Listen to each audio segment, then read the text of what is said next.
Good morning to all. I am M. Hariprasad, Government Degree College, Siddipet. Right, we are discussing about income tax one, we know well. So, a new word, residential status. A new word, residential status. తెలుగులో నివాస ప్రతిపత్తి అంటాం residential status. So what is the link between tax payment and residential status means based on the residential status only the tax will be calculated or tax income will be calculated. An SSC can earn income from home country or other countries also. For example, a person is an Indian, he can earn money from India and outside of India only. So on which type of income we have to charge tax in India? Suppose X is person, he earned 20 lakhs in India and 5 lakhs from outside of India.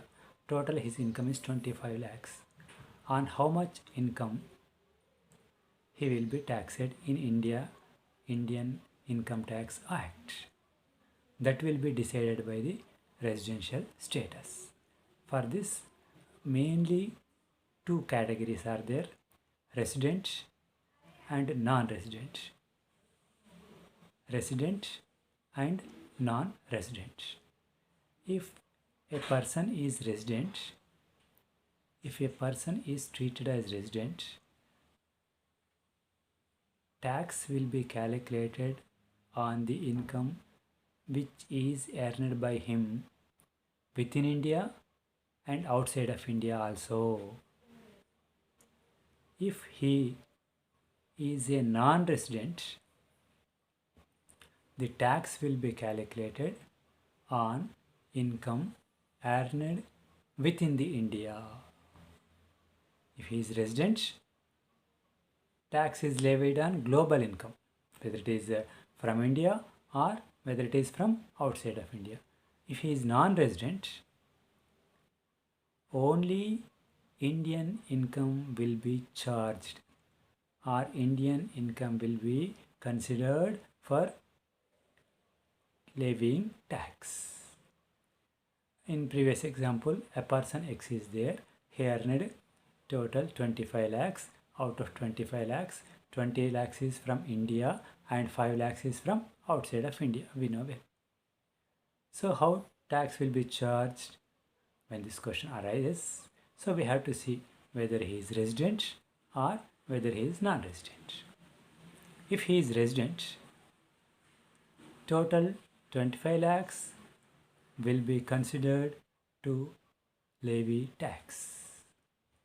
If he is non-resident, only 20 lakhs will be considered for tax, right?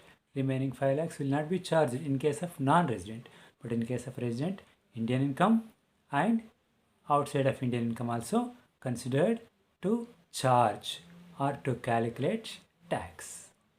So here question is how we judge or how we decide whether he is resident or non-resident. The resident non-resident ఒక resident అయితే global income మీద tax charge చేస్తాం, very clear.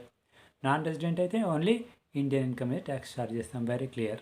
But how we find, how we trace whether he is resident or non resident, ఎట్లా trace చేస్తాం అనేది question. So for that question assessees are categorized in different groups like individuals, firms, HUFs, companies and others. different categories చేయడం జరిగింది. So status, residential status for individual person will be decided separately. Residential status for Hindu and family will be decided separately. Residential status for companies separately, firms separately and others also separately. Separate rules will be there for separate assessee status. So first is basically individual.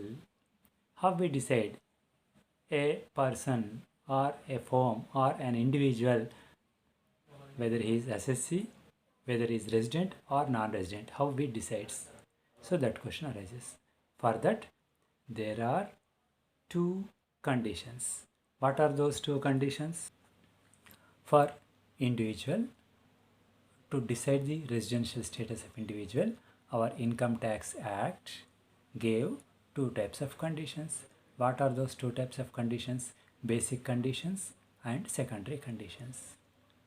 Based on the satisfying of basic conditions and secondary conditions, his residential status will be charged. Here again one more category is also there. Basically we know what is that. Residential status is broadly categorized as resident and non-resident.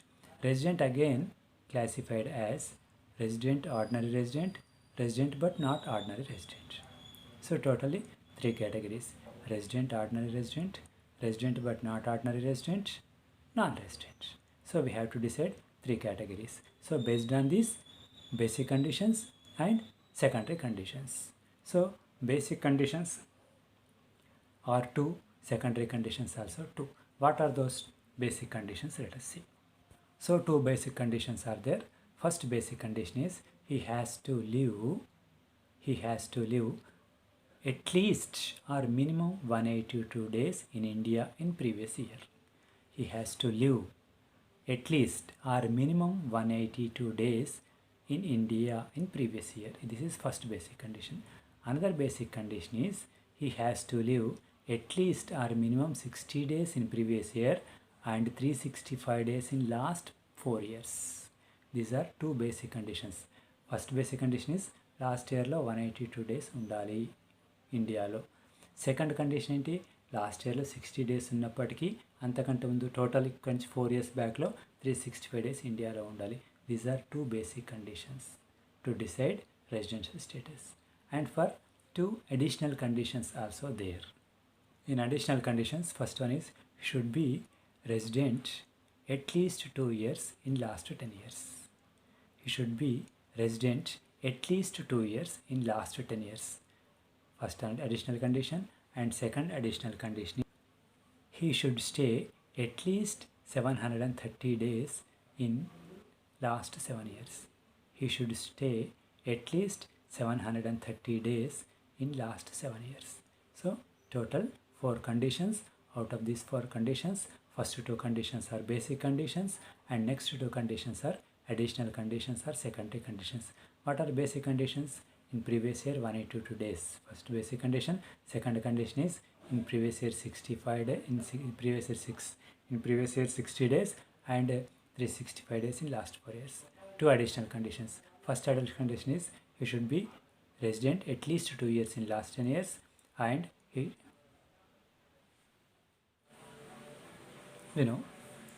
two basic and 2 additional conditions. Basic conditions, minimum 182 days in previous year, and second basic condition is at least 60 days in previous year and 365 days in last 4 years.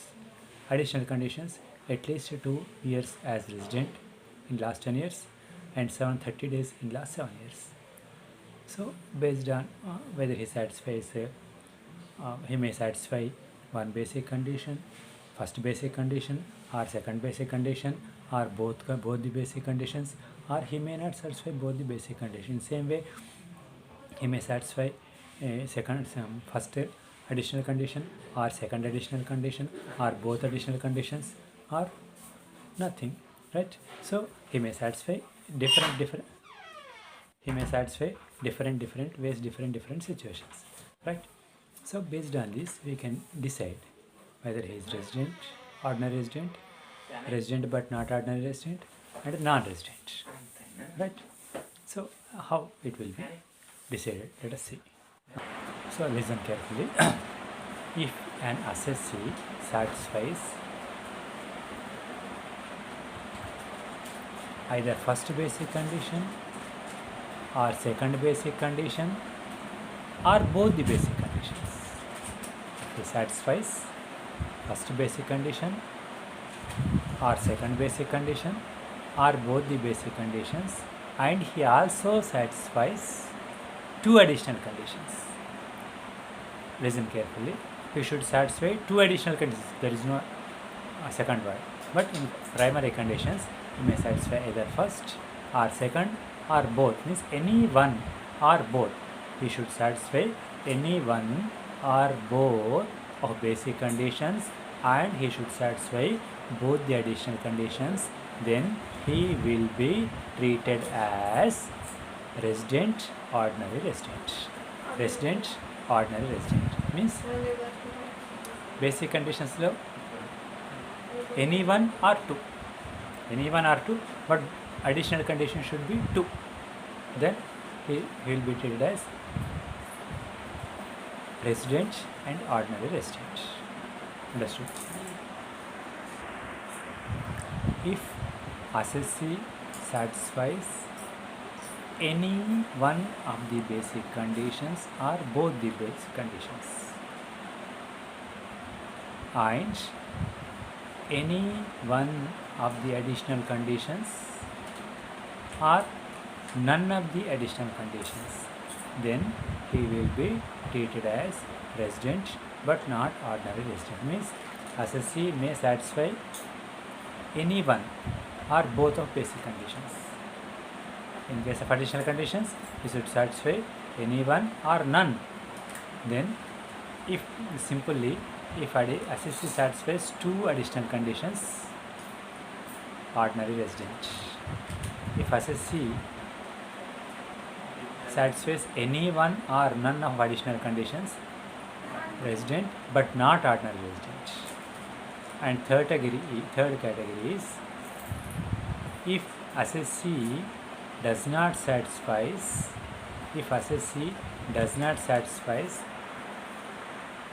basic conditions, then he will be treated as non-resident.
First day కాదు sir, అయితే నేను 2 days అవుతుంది. First అయితే 2 day వరకు వచ్చేస్తాను sir.